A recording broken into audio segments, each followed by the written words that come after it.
7 Action News investigation took center stage today at the Kilpatrick Corruption Trial as the feds zero in on who paid for a ritzy vacation that Detroit's former mayor took with his family. 7 Action News investigator Heather Catallo was inside the courtroom for the testimony today and joins us now live from downtown. And Heather, the feds were interested in one of the stories that we reported on there. Yes, they definitely were. They are trying to show the jury that civic fund money was used to pay for an expensive vacation that Kwame Kilpatrick took. And it's a trip that 7 Action News first exposed years ago. Kwame Kilpatrick's former press secretary, who once used to grant interviews, had no interest in talking to reporters after his testimony in the Kilpatrick corruption case today. Matt Allen was called by the government to tell the jury about a trip that Kilpatrick took with his wife and children to the luxurious La Costa Spa in California. Back in 2007, 7 Action News started asking questions about how the former mayor had paid for the La Costa trip. Allen testified that he met with Kilpatrick and former chief of staff Christine Beatty to get answers to our questions, and they told him to say Kilpatrick had used his personal credit card. Assistant U.S. Attorney Michael Bellata played this portion of my interview with Allen for the jury. So the mayor personally paid for this personal trip?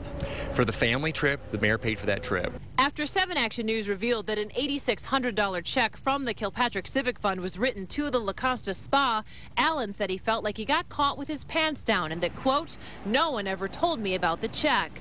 The nonprofit Civic Fund was supposed to operate for charitable and educational purposes, but the feds allege Kilpatrick used it for personal and political expenses. Federal prosecutors also showed the jury Civic Fund checks written for yoga lessons for Kilpatrick and his security detail, tuition checks written to colleges like NYU for Kilpatrick relatives, and a trip to Vail, complete with spa services for Kilpatrick and Beatty. Kilpatrick's attorney grilled an IRS agent about how much he really did to investigate the trips and expenses, and whether they were really only personal.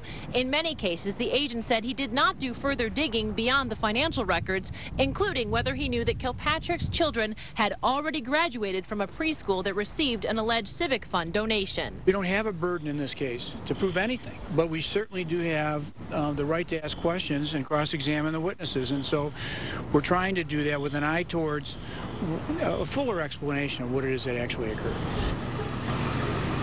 The defense still has to cross-examine Mr. Allen, so he will be back on the stand once again tomorrow. Reporting live at the federal courthouse in downtown Detroit, I'm Heather Catallo, 7 Action News. Hey, Heather, granted, we're not in the jury box here, but this stuff sounds pretty damning. How's the defense answering back?